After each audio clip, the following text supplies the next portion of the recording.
Olá, sejam todos muito bem-vindos. Olá, sejam todos muito bem-vindos. Espero que o almoço tenha sido não só prazeroso, também mais uma oportunidade de trocar ideias e fazer mais networking. No nosso próximo painel, o painel de número 2, vamos falar sobre a relação Porto-Cidade, impactos, desafios, perspectivas e descarbonização. Convido agora aqui ao palco o senhor João Leal, o superintendente de Portos, Terminais e Assuntos Nucleares da CNMar Rio de Janeiro, por favor. O senhor Sérgio Faias, presidente do Conselho de Administração DOCA Pesca. O senhor Vitor Brasil, coordenador de Políticas Setoriais de Descarbonização e Mudança de Clima, Ministério de Portos e Aeroportos. O senhor Matheus Simonetti, gerente de SGI Barcas Rio, e a senhora Gabriela Campanha, coordenadora de Portos, Terminais e Logística, CNMar Rio de Janeiro. Sejam bem-vindos.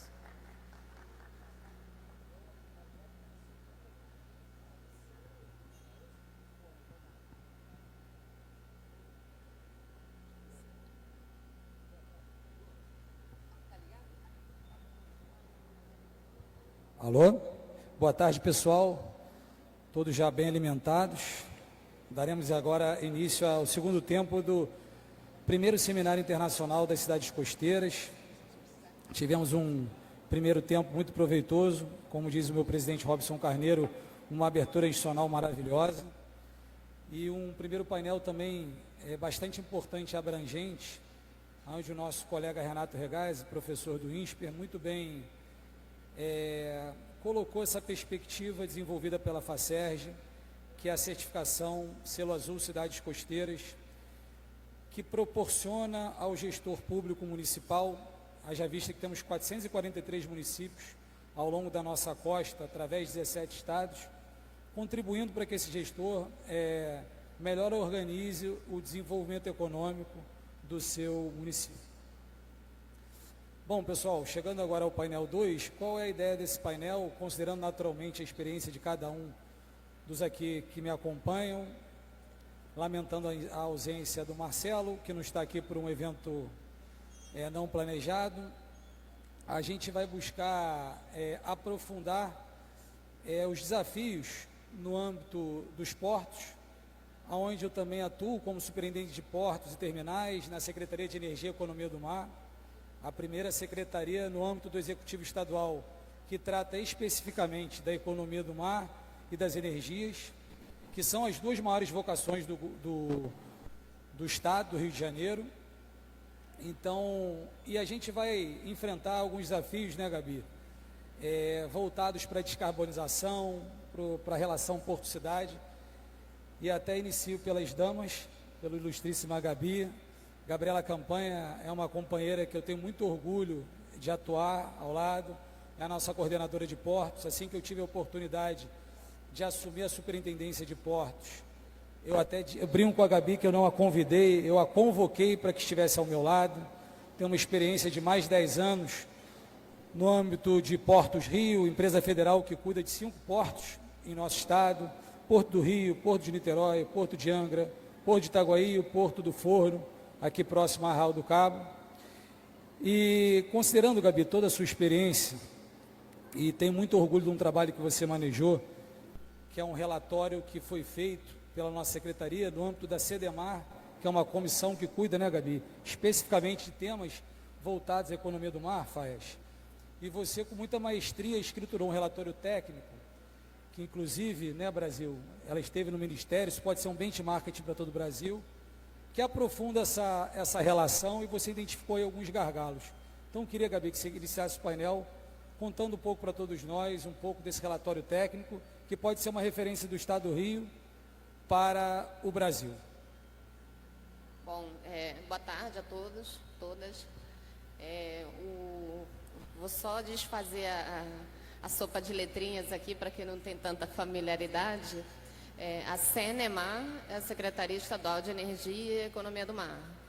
E dentro da estrutura dela, ela tem uma comissão estadual que chama CDMar, com C, Comissão Estadual de Desenvolvimento e Economia do Mar.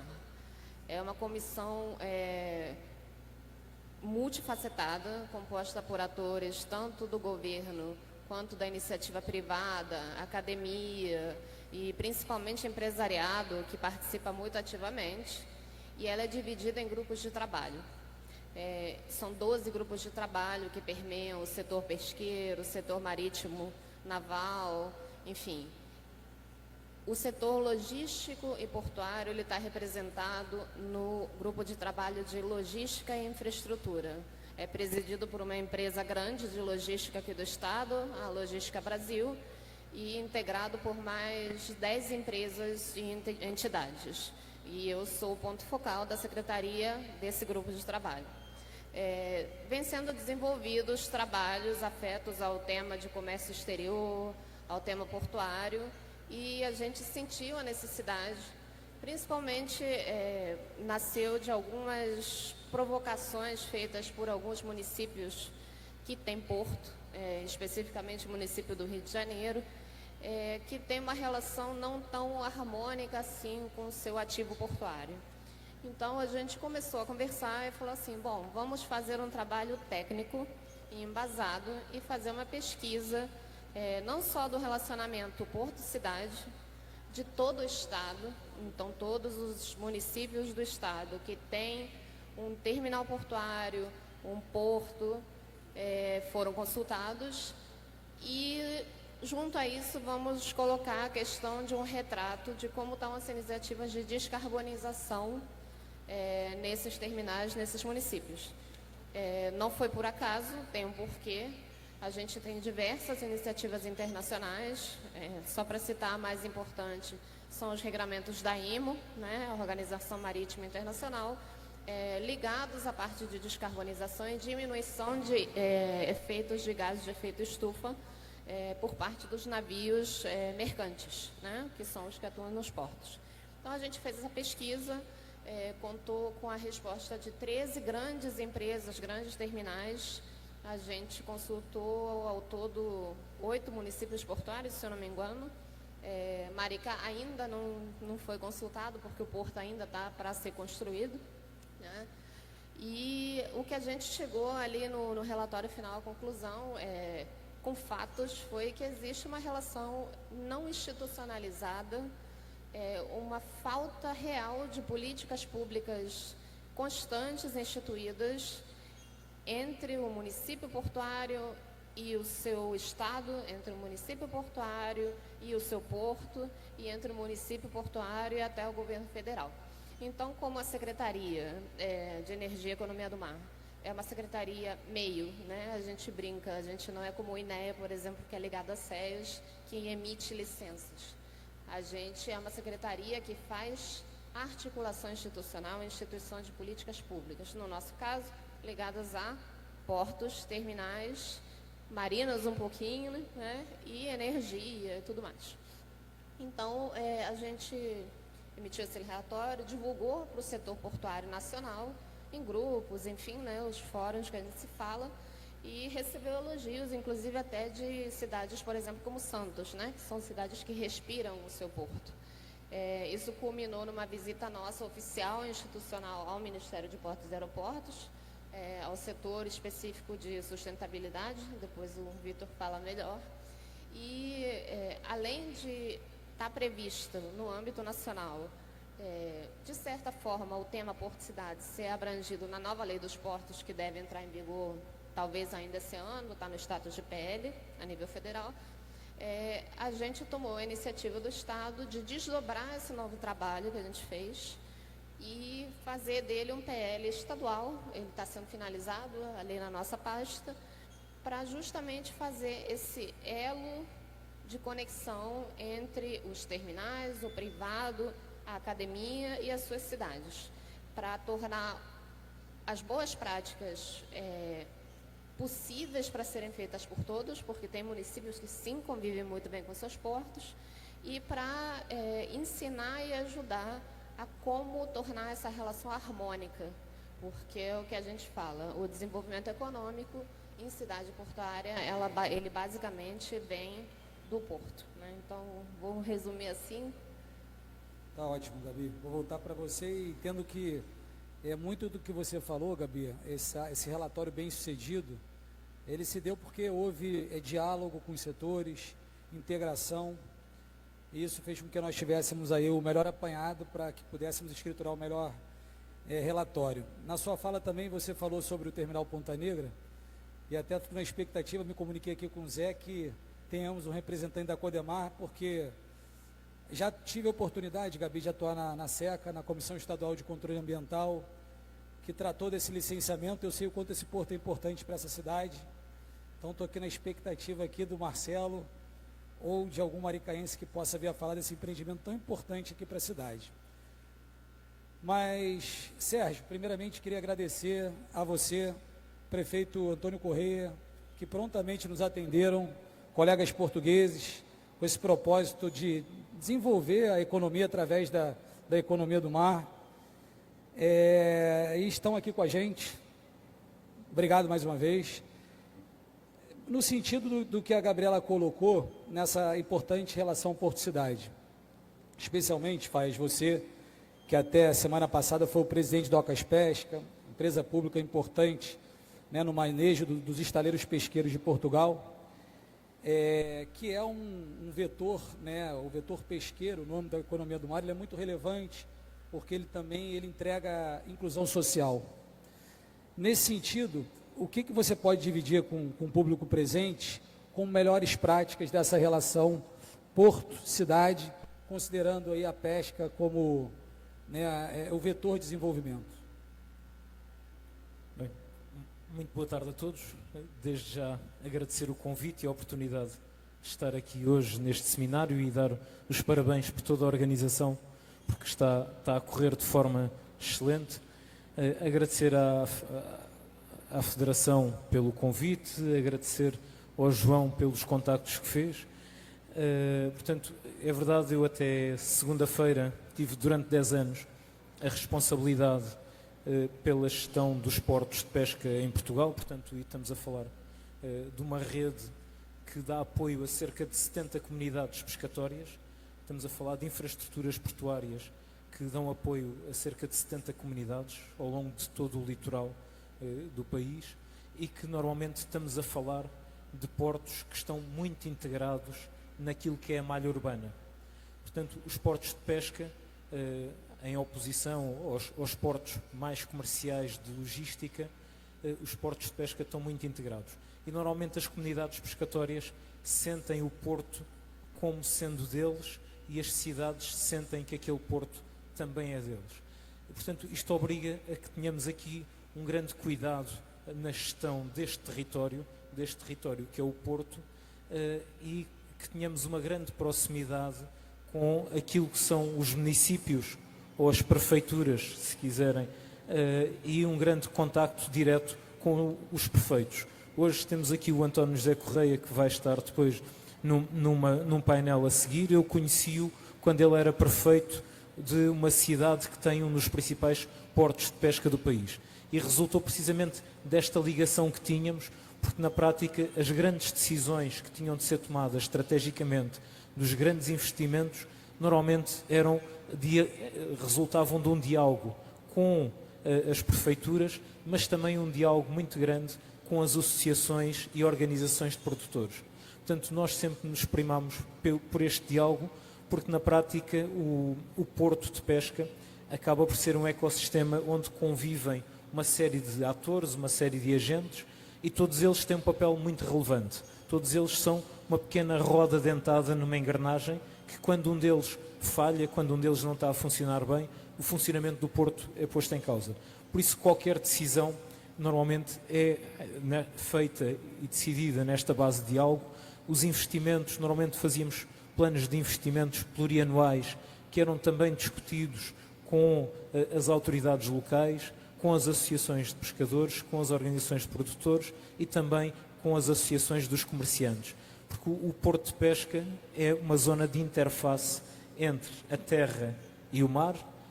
Os pescadores no mar, para além daquilo que é a captura do pescado e o transporte do pescado até ao porto, chegam ao porto, têm de ter as condições de segurança para poderem atracar, fazer a descarga do seu pescado, e depois existem um conjunto de outras infraestruturas de apoio dentro do porto, armazéns para guardar as artes de pesca, zonas para serem arranjadas as artes de pesca, armazéns para os comerciantes poderem processar e embalar o seu pescado para depois ser expedido para os mercados, e todo este ambiente precisa de ser muito bem articulado com todos os agentes. E normalmente que, tendo estes portos muito integrados dentro das cidades, é muito importante, de facto, que haja este cuidado de que a atividade no porto não tenha um impacto negativo naquilo que é a população que vive em torno do porto, e que a população sinta que aquele porto é seu e que o possa defender, porque existe ali uma atividade económica muito importante. Portanto, e ligando aqui o tema dos portos e das cidades com a questão da sustentabilidade, que acaba por estar relacionada, nós temos a perspectiva sempre da sustentabilidade nos 3 eixos: ambiental, económica e social. E a perspectiva social, da sustentabilidade social, estamos a falar das comunidades pescatórias que muitas vezes vivem em torno do porto de pesca. Portanto, e eles são os primeiros a que têm de defender aquele porto de pesca, defender que aquele porto de pesca deve ter as melhores condições.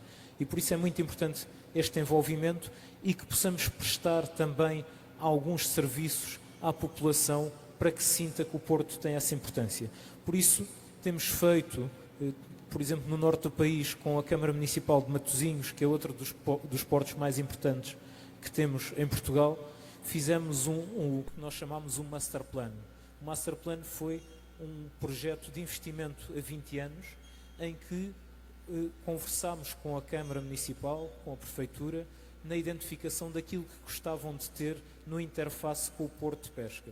E por isso hoje em dia nós temos já visitas guiadas para turistas que podem visitar os portos de pesca, temos zonas de mercados de venda de peixe ao público dentro dos portos de pesca, e isso permite que haja esta permeabilidade entre o porto de pesca e a cidade. E também a restauração, porque as pessoas gostam de ir comer o seu peixe fresco junto do sítio onde ele foi capturado e gostam de ver a atividade dos pescadores. Portanto, é muito importante que mantenhamos esta relação entre a cidade e o porto de pesca, porque depois é a própria população da cidade que vai ser o grande guardião da defesa daquele porto de pesca no futuro e a garantia da sustentabilidade daquela atividade. Muito bom. Faes, interessante essa perspectiva que você coloca, né, dessa permeabilidade do porto com o cotidiano da cidade. Na Secretaria de Energia e Economia do Mar, a gente está desenvolvendo um projeto piloto de eólico offshore no Porto do Açu, que é a infraestrutura portuária privada, mas muito robusta, que pode acomodar essas infraestruturas muito grandes, né, que permeiam os aerogeradores. Mas eu vou voltar para você daqui a pouco para a gente falar um pouco dessa relação com os próprios pescadores, mas já num plano da descarbonização. Presidente Robson, queria só fazer um registro e fico muito feliz por isso. Estávamos de manhã, hoje no café da manhã, preocupados, né, com o sucesso, felizes com o sucesso do evento de ontem, muito pujante, uma rodada de negócios muito robusta, mas preocupados como que seria um seminário técnico em termos de público. E é muito bacana ver o interesse do cidadão maricaense, que está deixando aqui a casa cheia. Então é sinal que essa direção azul aqui, ela vai ser algo refletido no cotidiano do desenvolvimento do município. Bom, vou passar a palavra, Vitor, a você, como representante do Ministério de Portos e Aeroportos do governo federal. E ainda o segundo tempo aqui das nossas perguntas, a gente vai passar pelo plano da descarbonização, onde eu quero explorar um pouco mais ainda da relação porto-cidade. Então, eu queria saber como que vocês receberam esse trabalho feito com todo o capricho da Cenemar, né, que enfrenta a questão da relação porto-cidade, que o FAES acaba trazendo aqui mais alguns elementos interessantes para que a gente possa aprimorar a melhor política pública. Então, como que o Ministério está olhando para essa relação à medida que, como falei no início, além do Estado do Rio de Janeiro, outros 16 estados confrontam o mar e, obviamente, esses estados têm os seus portos, têm os seus terminais, têm as suas marinas. Então, como é que vocês estão enxergando e regulando essa relação? Então, boa tarde a todos e a todas. Em primeiro lugar, gostaria de agradecer o convite, né, em nome da diretora de sustentabilidade do Ministério de Portos e Aeroportos, a Larissa Amorim, né? Então agradeço o convite, o João e todos os participantes do painel. Agradeço a Gabriela também, que tem um longo histórico, né, nos portos, e tem essa experiência para poder falar dessa relação porto-cidade, né? Então hoje também eu tenho a oportunidade de acompanhar de perto um pouco dessa relação, como presidente do Conselho de Autoridade Portuária do Porto de Itaguaí, aqui no Rio de Janeiro. Então eu tenho participado das reuniões, todo mês a gente reúne e eu consigo acompanhar realmente todas as questões, todo o impacto que os portos geram para uma cidade, e considerando que, lógico, vai alterar de uma cidade grande para uma cidade menor. Mas assim, uma questão muito importante é comentar que, na verdade, o porto ele gera uma série de externalidades para os municípios, né? Então ele vai modificar o trânsito, ele vai modificar a quantidade de empresas numa cidade. Então, na verdade, assim, a gente vai conseguir falar de desenvolvimento sustentável quando a gente tiver uma harmonia entre o porto e a cidade, né? Se você for considerar a cidade, enxergar o porto como um inimigo, ela não vai conseguir usufruir de todas as oportunidades econômicas que o porto pode trazer para a cidade. E da mesma forma, se o porto ele tiver uma relação distante da cidade, também ele vai gerar uma relação de conflito, né? Então, quando a gente fala de desenvolvimento sustentável, a gente precisa criar uma harmonia. E essa harmonia ela só vai existir quando tiver um planejamento em conjunto, né? Hoje, lá no Ministério, todo porto ele tem um plano de zoneamento, o PDZ, né? Plano de Desenvolvimento e Zoneamento. E nas últimas alterações ele começou a incorporar um pouco mais a questão do planejamento urbano, mas ainda é uma relação muito distante, né? A gente precisa considerar dentro do planejamento do porto e dentro dos planos diretores dos municípios essa relação para poder criar uma relação harmoniosa, né? E a gente pensando assim sobre esses principais desafios, né? Hoje a gente tem um desafio muito grande, que é a questão do aquecimento global, a questão principalmente da gente considerar os grandes eventos extremos que vem acontecido, né? Então, acho que um grande desafio que ficou muito claro até para quem negava essa questão foi a questão de Porto Alegre, que aconteceu ano passado, onde a gente viu que realmente os eventos climáticos extremos eles são uma realidade. Se você tinha uma grande cheia ou uma grande enchente, isso uma coisa que aconteceria de 50 anos ou de 100 anos, eles estão ficando cada vez mais recorrentes e estão ficando cada vez com a intensidade maior. Então isso apresenta um grande desafio para os municípios, né? Então a gente precisa pensar nesse planejamento das cidades, um termo que tem muito sido falado principalmente no plano clima, né, que o Ministério do Meio Ambiente tem conduzido, mas o Ministério de Portos e Aeroportos também tem participado, sobre a questão da adaptação. Então a gente tem dois conceitos principais nessa questão das mudanças do clima, que é a questão da mitigação, que aí bate com a questão da descarbonização, que a gente vai falar mais para frente, mas também com a questão da adaptação. Então precisamos ter municípios, as infraestruturas de todos os municípios têm que estar adaptadas para essa nova realidade, que é uma realidade de eventos climáticos extremos. Então você pode ter, eu estava vendo alguns estudos relacionados aos portos, a quantidade de dias que o porto fica sem a operação devido a eventos climáticos, ela tem aumentado bastante. Então seja por vento, por chuva, não precisa ser um evento tão extremo como aconteceu em Porto Alegre, mas no dia a dia você vem tendo problemas recorrentes de aumento de chuva, de aumento de marés, e as cidades costeiras elas estão muito mais suscetíveis a essas mudanças climáticas, né? Então, dentro do planejamento da organização, a gente precisa considerar essa questão que toda nova estrutura, toda nova obra e todo novo projeto, ele precisa estar adaptado à nova realidade das mudanças do clima, né? Então, dentro do Ministério, nessa linha, né, a gente, logo que assumiu, né, e uma coisa que é interessante, né, que você comentou, essa questão de ter a Secretaria, né, da Economia, do Mar e também a Subsecretaria de Portos, é a importância de ter na estrutura, né, um local para pensar esse tipo de política, né? Então, eu acho que isso é realmente uma questão de vanguarda e muito importante. Então, o ministro Silvio, né, ele não tinha na estrutura do ministério, logo que ele assumiu, uma estrutura de sustentabilidade dentro do ministério.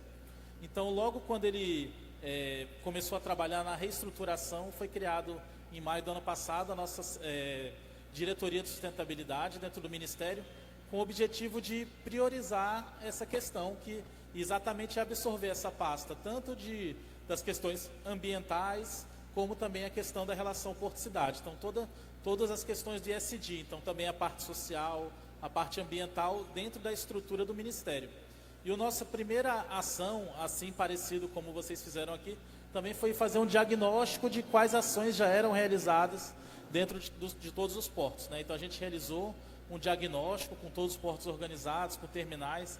A gente teve a participação de mais de 120 atores do setor portuário nessa pesquisa, para fazer um diagnóstico. Então, a gente começou a pensar o que a gente poderia fazer para criar uma política de sustentabilidade dos portos e aeroportos, né? E então, através disso, no dia 25 de janeiro, foi publicada a nossa portaria da política de sustentabilidade de portos e aeroportos, colocando como uma das principais ferramentas o Pacto pela Sustentabilidade nos Portos.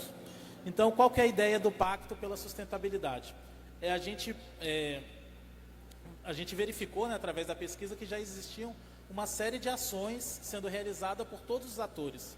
Então, a ideia foi a gente criar uma parceria, né? Assim como a relação porto-cidade ela precisa de uma parceria entre as prefeituras, entre o município e os portos, a gente, como Poder Público Federal, também a gente criou uma ferramenta para realizar uma parceria com todos os terminais, com todos os aeroportos e portos, e também empresas de navegação, todos os atores do setor, aonde eles vêm no Ministério, se inscrevem, e aí eles fazem um pacto, né? Eles assumem compromissos com o Ministério de Portos e Aeroportos, e tanto em todas as áreas, ambiental, social, baseado nos ODS, né? Onde eles podem, através disso, vamos dizer assim, deixar claro quais o compromisso dele, quais as ações e para onde eles querem chegar, né? E através disso, depois é feita uma avaliação se isso foi realizado, e os portos que conseguirem cumprir os seus compromissos, eles são agraciados com selo de sustentabilidade dos portos, do Ministério de Portos e Aeroportos. Então, a gente vai ter a primeira edição agora, que vai ser entregue na COP, né, os primeiros selos do Pacto pela Sustentabilidade, onde a gente teve a adesão de 60 empresas na primeira edição, grande maioria do setor portuário, né? Então, só para concluir, para não me estender demais, entendo que existem grandes desafios e que as cidades costeiras são as que estão mais suscetíveis a todas essas mudanças. Então, nós precisamos nos preparar e trabalhar em conjunto, tanto o poder público quanto a iniciativa privada, para construir novas estruturas adaptadas, para que a gente possa realmente estar pronto para todos esses desafios que o clima e o próprio mundo está impondo para a gente. Beleza, Vitor. Já volto para você, para saber se tem alguma empresa fluminense que está aí habilitada para obter esse selo de sustentabilidade do Ministério. Você acabou, Vitor, derivando um pouco para o segundo tempo, que fala, né, das mudanças climáticas, o pilar da energia é fundamental para que nós nos descarbonizemos. Mas antes disso, vou passar a palavra aqui para o Matheus, já agradecendo a presença, né, o patrocínio de Barcas Rio, por ter acreditado no nosso evento. Vocês que estão chegando agora aqui no Rio de Janeiro como prestadores, né, de um serviço público, muito criticado pela população, barcas, tarifa, né? Como que nesse início de operação, Vitor, que certamente vocês enfrentam uma série de desafios, até na perspectiva da manutenção de uma frota antiga, mas quando a gente fala aqui da relação porto-cidade, a minha pergunta para você vai ser um pouco diferente. Estou pensando nas pessoas agora. Afinal de contas, toda e qualquer mudança é para as pessoas, né? Como que você, nessa recente operação, como que o Grupo Barcas Rio está olhando para o usuário? O que vocês estão pensando na excelência do serviço público? Claro, vocês são privados, estão prestando um serviço público, não é bem uma concessão, mas qual é a melhor experiência que vocês pretendem ofertar para o usuário, e de que modo vocês estão enxergando isso, o que vocês estão planejando, idealizando e já operando? Perfeito. Boa tarde a todo mundo. Então, João, como que nós vislumbramos esse cenário, né, como prestador de serviço? Hoje, a Barcasil, ela, quando chegou aqui, uma das primeiras missões que nós tivemos foi trazer toda a tecnologia para identificar os principais gargalos na operação, né? Tentar verificar a questão das necessidades dos usuários, como que estavam feitas as viagens entre os municípios e assim aumentar a integração entre o município do Rio de Janeiro e Niterói principalmente. Como isso? Através dos modais. Porque Barcas é uma parte do trajeto, né? Geralmente o pessoal sai da casa dele, vai até Barcas, de Barcas ele faz a travessia da Bahia, sendo indo para o Rio de Janeiro ou Niterói, entendeu? Dos principais pontos, e de lá ele se desloca até o trabalho dele, né? Então nós participamos de uma pequena parte, né, desse trajeto. E como nós otimizamos esse trajeto? Através da integração com os municípios. Um dos principais pontos foi a integração do bilhete único de Niterói, né, com a redução da tarifa, né. A tarifa em si de Barcas, ela já teve uma diminuição significativa. Essa integração da tarifa aumentou a quantidade de usuários nas barcas, né, aumentando o fluxo nas cidades no entorno, e também oferecemos uma integração junto aos modais, que dali seguem os usuários, o VLT, o BHLS, entendeu? Fazendo essa integração, fornecendo os horários, demonstrando os maiores picos de fluxo de pessoas, para que o usuário consiga ter um deslocamento com excelência, entendeu? Então ele vai chegar lá na travessia, na hora que ele atravessar já vai ter um VLT esperando ele, já vai ter algum ônibus esperando ele, diminuindo o tempo dele no deslocamento de um ponto ao outro, né? Então essa integração entre os municípios foi muito importante para trazer benefício aos usuários, né? Obviamente, né, além dessa integração, foi com a nossa chegada a gente conhecer bem os equipamentos que estavam disponíveis, fazer um investimento bom e robusto, aumentando a performance das embarcações, entrando um pouco na parte técnica, fazendo limpeza de cascos, revisões de motores, para que haja um menor consumo de combustível, ocasionando a redução da emissão de CO2, pensando na parte do impacto ambiental, aumentando a performance das embarcações, diminuindo o tempo entre um deslocamento de um ponto ao outro e, obviamente, trazendo todos esses benefícios para a população. Maravilha, Matheus.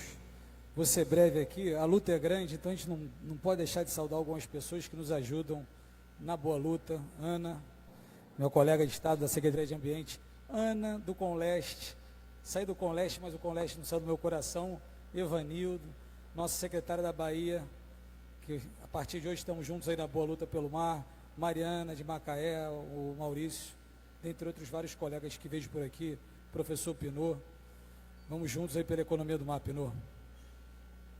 Bom, agora a gente vai mudar um pouco a direção e vamos fazer a integração do nosso painel com a necessária descarbonização que a gente precisa viabilizar. Como você muito bem colocou, Vitor, esses eventos extremos são cada vez mais recorrentes e essa conta é mais ou menos aqui da nossa geração. Então, nos cabe agir. Nesse sentido, a Secretaria de Energia e Economia do Mar do Estado, onde eu também atuo, tem uma série de projetos voltados para as energias limpas. Inclusive, eu também cumulo uma posição que é a coordenadoria de assuntos nucleares. O que significa isso, pessoal? O Estado do Rio de Janeiro, que é a capital da diversidade energética, à medida que somos o único Estado da Federação que faz energia termonuclear, energia fotovoltaica nos 92 municípios, a gente tem o biogás, biometano, a gente tem a gás, as pequenas hidrelétricas, e a gente tem um projeto inovador, que é o projeto piloto de eólico offshore. Lá no sul temos uma geração, né, Maurício, onshore ali no extremo norte do estado, pouco relevante a nível de potência, mas também temos essa geração eólica. Então, Gabi, nesse sentido, você que é uma mulher do mar, mas também está inserida no ambiente lá da energia, eu queria que você falasse um pouco do trabalho da nossa superintendência no âmbito da descarbonização dos portos. E queria que você não se esquecesse, em se tratando de um seminário internacional, da sua iniciativa lá junto à Coreia. Bom, como eu falei anteriormente, o setor portuário talvez seja um dos setores mais regulados. Não sei se tem alguém aqui que seja ligado à logística, ligado ao comércio exterior. O pessoal de Macaé com certeza sabe o que eu estou falando. Não tem só regramento da IMO, a gente tem regramentos também ligados à ONU, regramentos ligados exclusivamente ao meio ambiente, não só a IBAMA, mas, enfim, a normas internacionais. A gente tem a Marinha para nos ajudar a fiscalizar e a salvaguardar ali a vida no mar. E uma das principais missões do setor marítimo, por ser o maior modal de transporte do mundo, né, é descarbonizar. E é descarbonizar não só para botar sua contribuição nas mudanças climáticas a nível mundial, mas para tornar mais eficiente sua operação. Isso quer dizer o quê? Produzir mais dinheiro. Isso quer dizer desenvolvimento econômico de fato. E, entre outras 1000 opções, como a gente consegue aqui no Brasil, no estado do Rio, descarbonizar a nossa frota ou a nossa operação portuária de uma maneira mais rápida. Já digo que nesse setor nada é a curtíssimo prazo, mas a gente consegue algumas iniciativas ali a curto, médio prazo possíveis, que já vem sendo estudadas há alguns anos. Eu tenho 20 anos de setor portuário e isso vem sendo discutido pelo menos há uns 15, né? Nos 7 últimos anos com mais afinco, talvez desde 2007, quando criou o primeiro Ministério dos Portos. Se chegou à conclusão que uma das maneiras mais rápidas de você otimizar o seu trabalho portuário é por via de eletrificação. E por via de eletrificação, não só futuramente de embarcações, que é um pouco mais difícil, mas das suas operações. Então, hoje, por exemplo, o Porto do Rio tem 2 terminais muito grandes e importantes, relevantes para o setor nacional de container, e um deles é 100% eletrificado, pouca gente sabe disso, o terminal da ICTSI, que é na subida da ponte, e o terminal do lado, que é da Multiterminais, ele é também quase 100% eletrificado, mas o da CTSI já é 100%. Né?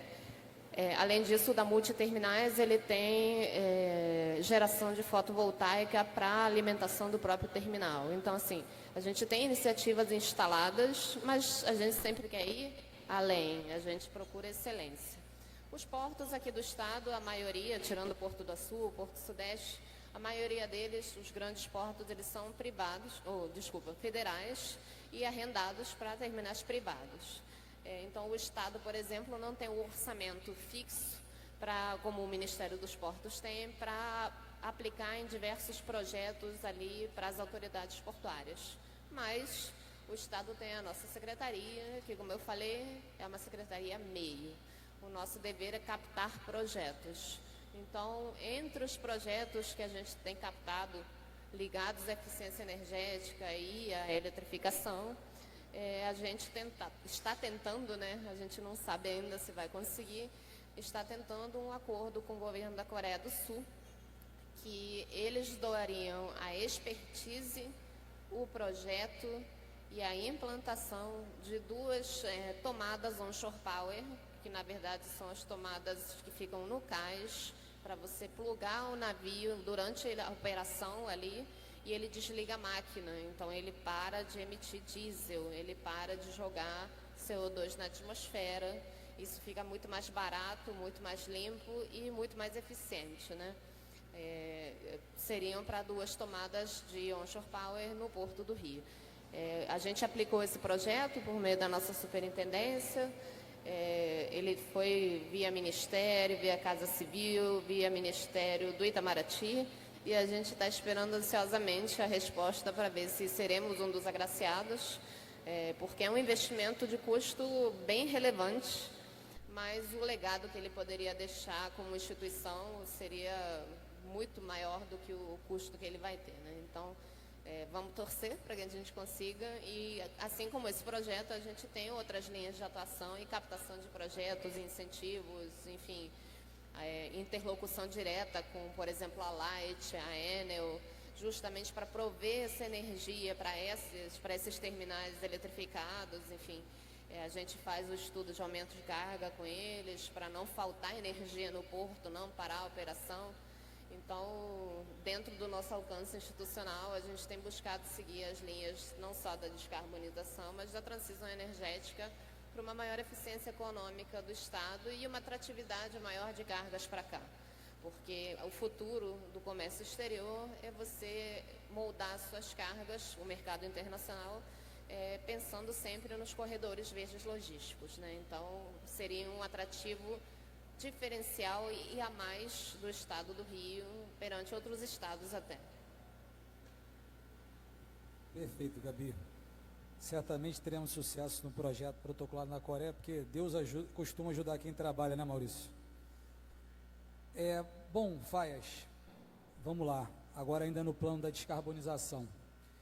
Tenho falado aí, falei de forma recorrente já desse nosso projeto piloto de eólico offshore, né, a ser iniciado lá no Porto do Açu. E, naturalmente, né, a exploração dessa nova fronteira energética no mar, ela traz a reboque também uma integração, uma relação nova com o pescador. Esse é um ponto que eu queria que você explorasse nesse segundo tempo. E outro aspecto também importante, trazendo o gancho do Vitor, quando fala de mudanças climáticas, Gabi, assim como os países insulares, uma das consequências desses recorrentes eventos extremos é o aumento do nível dos oceanos. E assim como os países insulares, os portos, estruturas molhadas, são as primeiras estruturas aí a serem, digamos assim, impactadas.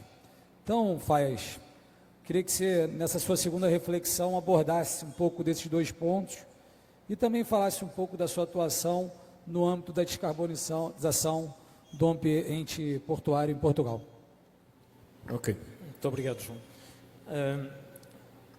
Portanto, abordando desde já a questão da eólica offshore, portanto, nós não devemos diabolizar as tecnologias, mas temos de ter algum cuidado na relação com as comunidades que já existem quando se faz a integração dessas tecnologias.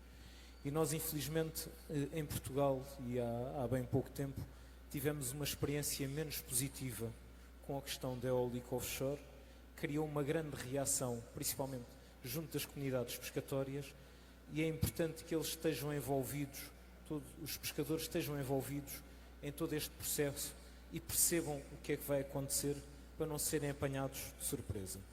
Isto porquê? Porque... E aqui falando um pouco de Portugal, a pesca em Portugal faz-se muito próximo da costa, porque há um declive muito grande do fundo do mar e a poucas milhas deixa de haver espécies para pescar. E por isso a área, apesar de termos uma grande área marítima, a área em que se pode pescar é muito curta.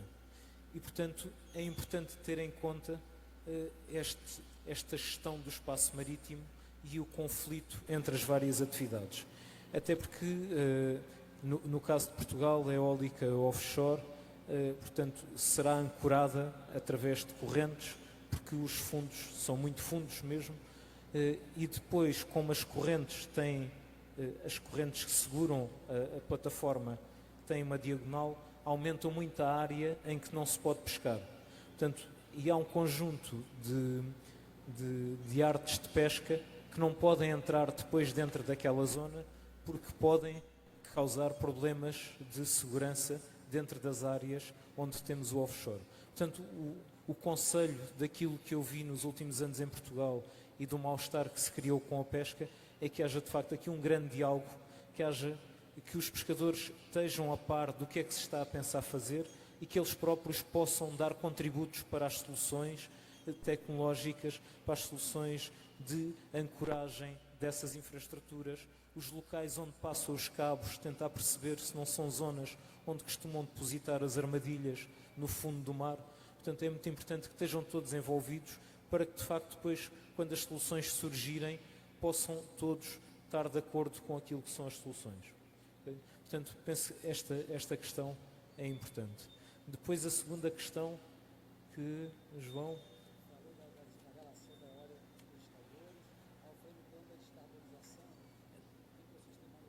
Ok, em termos da descarbonização nos portos e daquilo que tem sido a atividade que temos realizado. Portanto, como vos dizia há pouco, os portos, e principalmente os portos de pesca, têm uma complexidade de funções e de atores que trabalham nos portos. As autoridades portuárias são responsáveis por manter as infraestruturas de energia elétrica, os abastecimentos de energia elétrica, da água, no caso da pesca, nós fornecemos água doce e água salgada, porque a água salgada é fundamental também para o tratamento do pescado. E depois temos toda a infraestrutura de redes de águas de saneamento e águas pluviais para tratar. Nós aqui fizemos uma abordagem nos portos de pesca portuguesa com base nos 3 R's, que toda a gente já conheceu. Portanto, reduzir, reutilizar e reciclar. E o reduzir é o mais importante. E começamos por aí. Quando falamos de energia, a energia mais barata e a energia mais limpa que existe é aquela que nós não consumimos. Portanto, o mais importante é reduzir os consumos de energia e essa é a forma mais eficaz de descarbonizar aquilo que são os consumos de energia. E por isso nós começamos a abordagem com a monitorização dos consumos todos. Centralizamos a monitorização dos consumos de energia nos cerca de 70 infraestruturas que temos. Nós tínhamos na sede, temos hoje um sistema em que estamos a monitorizar os diferentes consumos que estão a existir em cada porto e sabemos que cada vez que alguém liga um interruptor para acender uma lâmpada, nós estamos a ver o aumento do consumo de energia ali. Depois, o que é que começámos a fazer? Começámos a instalar contadores inteligentes nos armazéns, porque nós fornecemos água e energia aos armazéns de comerciantes e de pescadores e através dos contadores inteligentes nós podemos estar a cada momento a perceber o que é que está a ser consumido, estamos a contar os consumos e podemos ainda regular, no caso da energia, a potência contratada. Portanto, se houver um consumidor que num determinado momento precisa de mais potência disponibilizada, ele pode nos telefonar e nós podemos remotamente fazer a alteração da potência que está disponibilizada.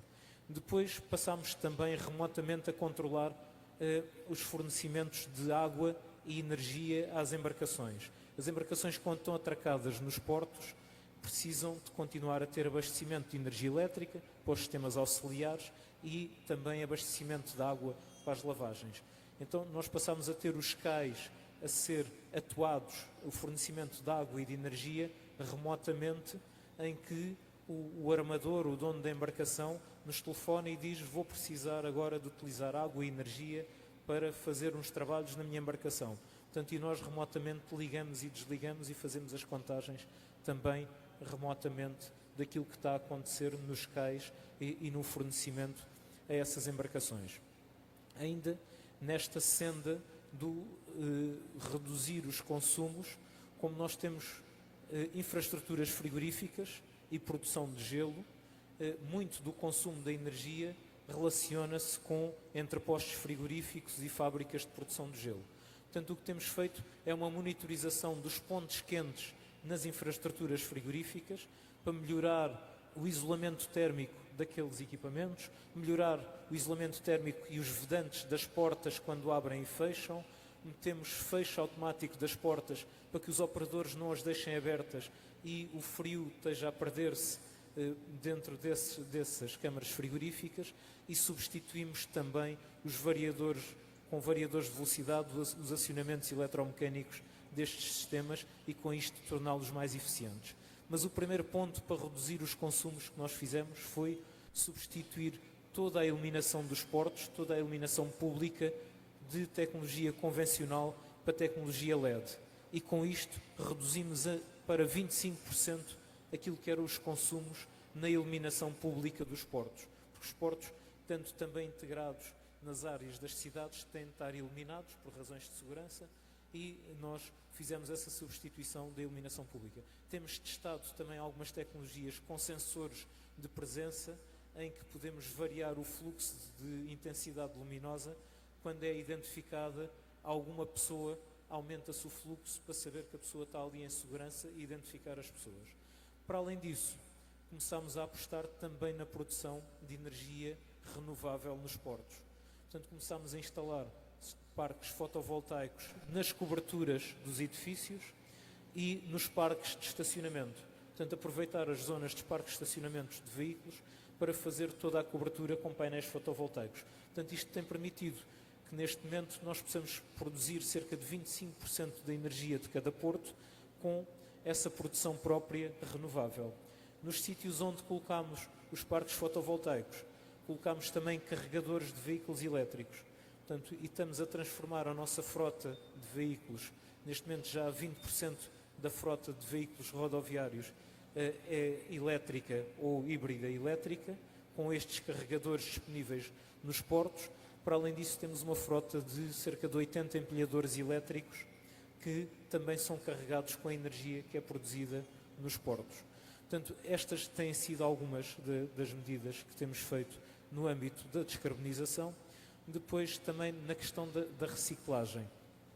Dar-vos aqui alguma nota, temos trabalhado muito com os pescadores num projeto que é a pesca por mar sem lixo, em que neste momento envolvemos mais de 4.000 pescadores a trazerem o lixo que recolhem nas suas redes de pesca para o porto, e que é depois todo esse lixo marinho é descarregado no porto, é separado e vai para reciclagem.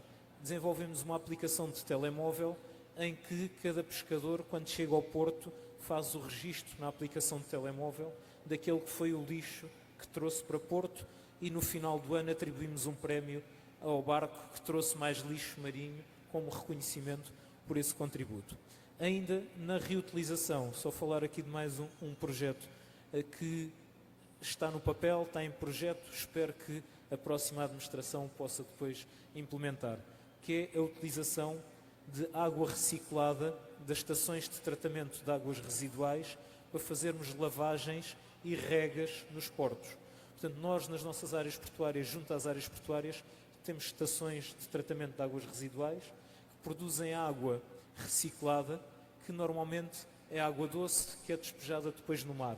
Não faz sentido se essa água tem um nível de contaminação muito baixo e pode ser utilizado para lavagens dos portos e para regas. E, portanto, o nosso objetivo é criar uma infraestrutura de água reciclada que possa depois servir dentro do porto para fazer essas lavagens.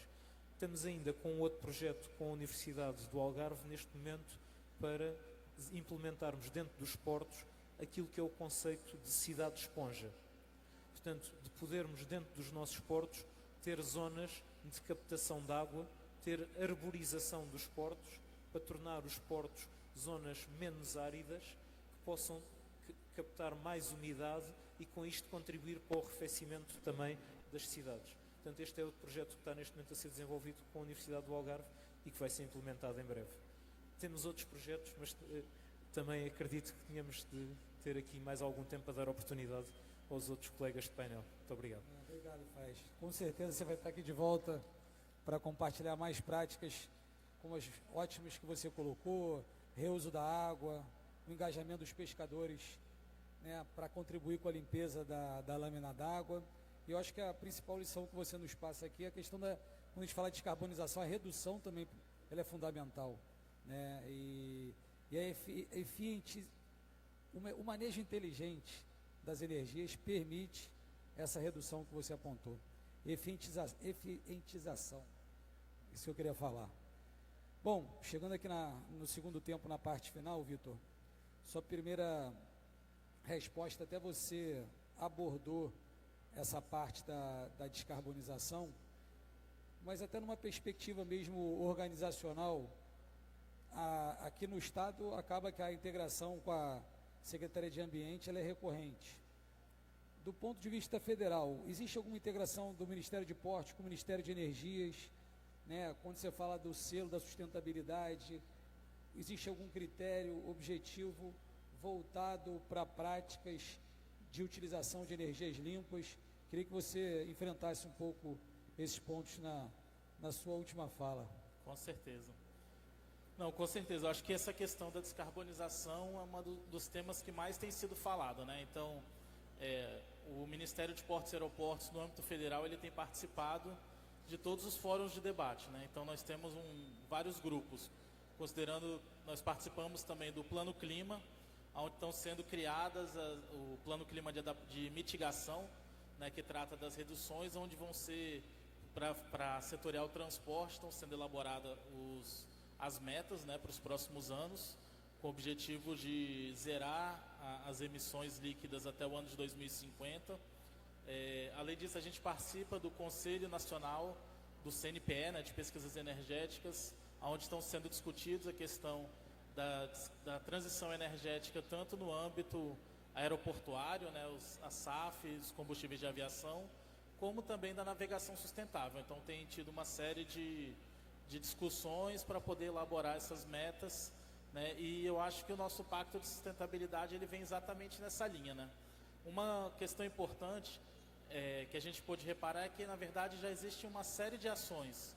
O setor portuário é um setor muito preocupado com essa questão e ele vem trabalhando para poder realmente descarbonizar e para poder criar ações, né? Então, a ANTAC fez um estudo junto com a GIZ, onde ela fez um diagnóstico de todos os portos e depois foram selecionados alguns portos que eram referência com essa questão de descarbonização e transição energética, onde o Porto do Açu, por exemplo, foi um dos 4 portos selecionados como exemplo, né? Então, eu tive a oportunidade de visitar, junto com o pessoal da ANTAC e da GIZ, o Porto do Açu e conhecer as ações, onde você já tem as ações como, por exemplo, né, nessa questão do OPS, a gente já tem os rebocadores sendo eletrificados e também uma série de outras ações.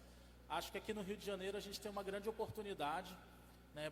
Então, por exemplo, o Porto do Açu, ele entende que a vocação dele é uma vocação de descarbonização.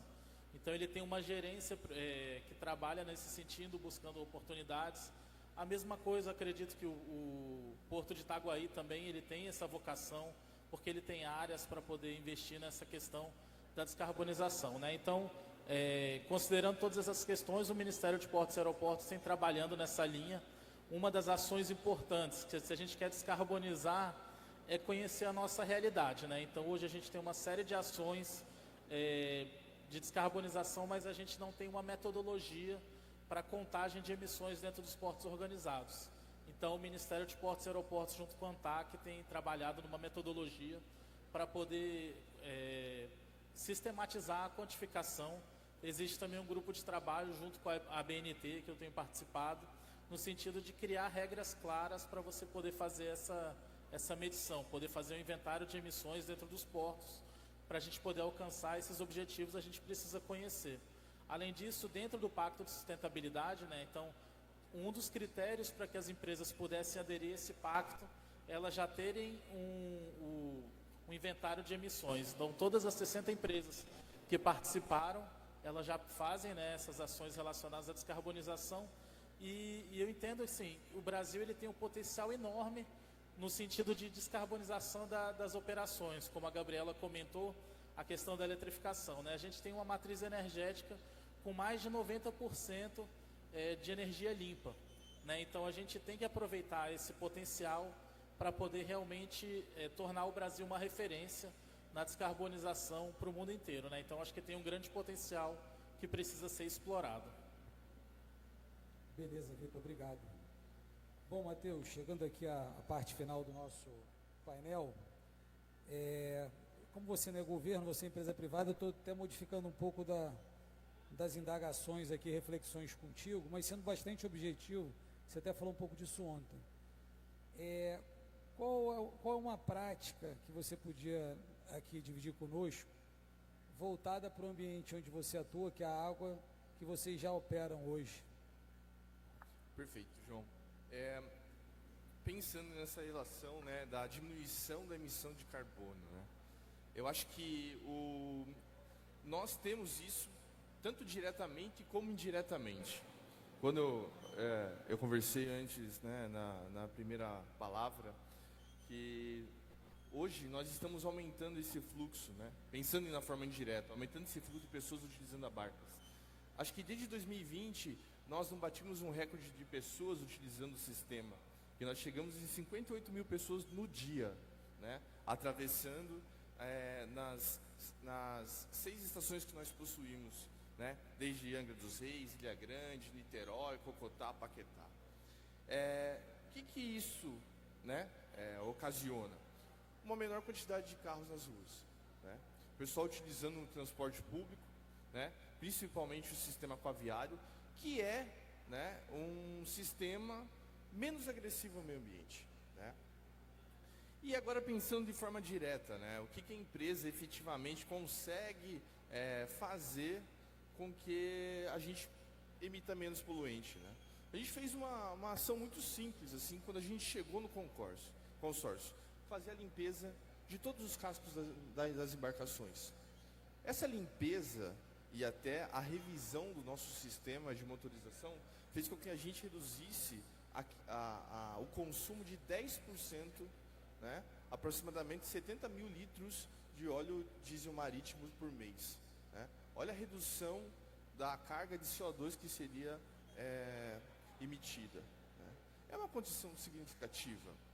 Além disso, né, a gente reduzindo os impactos, né, não só na parte de emissão de CO2, na parte da Bahia em si, né? Hoje a gente tem dentro da nossa empresa um setor bem robusto de meio ambiente, né, e sustentabilidade, onde a gente promove diversos temas e práticas na empresa que faça com que a gente diminua um pouco essa poluição para o meio ambiente. Como eu falei ontem para você, né? Ontem a gente comentei com o João até, onde a gente tem na nossa operação um barco, né, o EcoBoat, onde a gente faz a recolha de todo o resíduo presente na nossa baía, de acordo com a nossa capacidade, é claro. Agora, em 2 meses de operação, nós já conseguimos tirar 4 toneladas de resíduo do espelho d'água da baía. Esse resíduo que diretamente implica na nossa operação, como realizando entupimento da caixa-mar, que acarreta no aumento da temperatura, reduzindo a vida útil dos motores, entendeu? Fazendo com que não funcione de forma adequada, aumentando a emissão do CO2 na atmosfera. Então você tem um sistema, né, um organismo ali, que ele é complexo, né? Como você falou, Vitor, tem que funcionar em harmonia para que a gente tenha uma maior eficiência da nossa operação, reduzindo o CO2, minimizando os impactos, entendeu? Agregando para a população do entorno. A gente tem um projeto agora que nós estamos implantando, que nós vamos colocar em todas as estações, que é um sistema de monitoramento do ar. A gente vai monitorar em tempo integral, 24 horas, toda a condição da atmosfera em torno das estações, né? Obviamente, ela vai captar um todo ali, né? Mas principalmente visando a nossa operação, né? E, obviamente, se tiver alguma coisa fora, o que a gente pode fazer para ajustar? Para a gente estar de acordo com as normativas, com o NAMAS, na nossa operação, né? Então, obviamente, a gente tem aqui os players que são fomentadores, a gente coloca na prática, e a Barcas tem como um dos pilares da empresa essa parte de cuidado para com o meio ambiente, a segurança, né, em volta disso, da nossa operação. A legislação marítima ela é muito rigorosa nesse ponto. A gente tem algumas legislações como a Marpol, que deixa muito claro os cuidados que nós temos que ter com os resíduos que a gente tem interface ali, que a embarcação possui para que não haja um lançamento na água. Então, a Barca está sempre comprometida com esse tipo de desafio, entendeu? Sempre em prol do meio ambiente, obviamente. Maravilha, Matheus. Vi que chegou ali o nosso secretário de Pesca de Maricá. Vamos trocar muito com ele aí, faz aproveitar todo o seu tempo. Pessoal, chegamos ao final aqui do painel 2. Quero agradecer aqui a minha colega de estado, Gabi, que quem muito me honra na boa luta pela economia do mar, pelos portos. O Brasil está de portas abertas para você. Obrigado por toda a sua atenção. sua contribuição.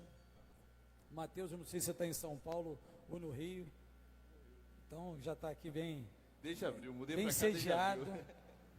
Secretaria de Estado de Energia e Economia do Mar está à disposição, Federação das Associações Comerciais, SEBRAE. A nossa bandeira é apoiar quem empreende, quem gera emprego e renda, quem gera divisa para o Estado, investir em saúde, educação, segurança. E Brasil, obrigado pela participação do Ministério de Portos, a Superintendência de Portos, a Senemar, está aberta para que nós troquemos e impulsionemos esse vetor tão importante que é a economia do mar. Obrigado, pessoal.